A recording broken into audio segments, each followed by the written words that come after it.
If this video found you, welcome. Today I want to talk about Tantra, not the version that you've heard jokes about or the hyper-spiritualized version that only exists in books. I'm talking about Tantra as a way of living. So what is Tantra? One of my favorite definitions is Tantra is any practice that moves us from darkness to light. It invites us to be here, now, in reality, not bypassing, not escaping, but actually present to what is here.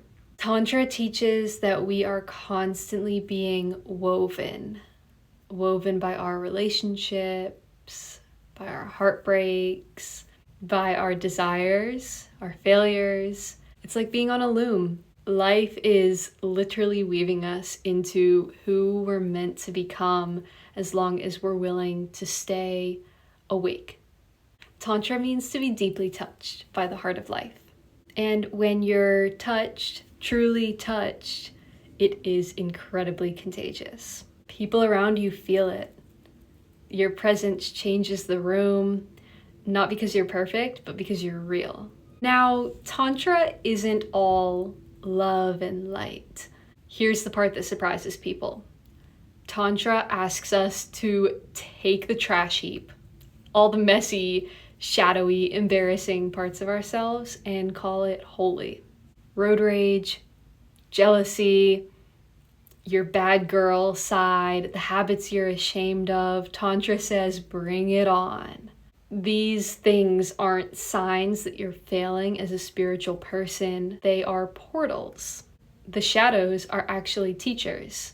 The bad girl gets invited to the spiritual party because she's the only one holding the truth that you've been trying to avoid. And yeah, when you practice Tantra, you receive pleasure, success, beauty, joy, but the ancient teachings say that the real gift is you also receive the wisdom to be free from needing pleasure, success, beauty, joy. You get to enjoy them without gripping them and holding on so tight.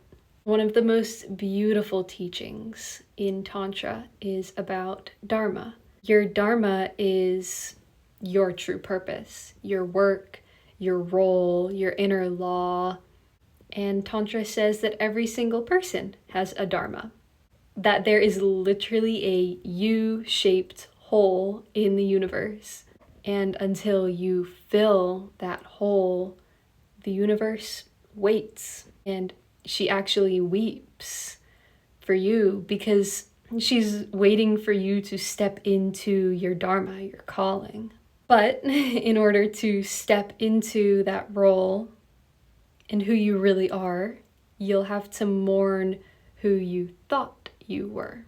You'll have to let an identity die so that a truth can be born. The teachings say it's better to live your own Dharma poorly than someone else's purpose well.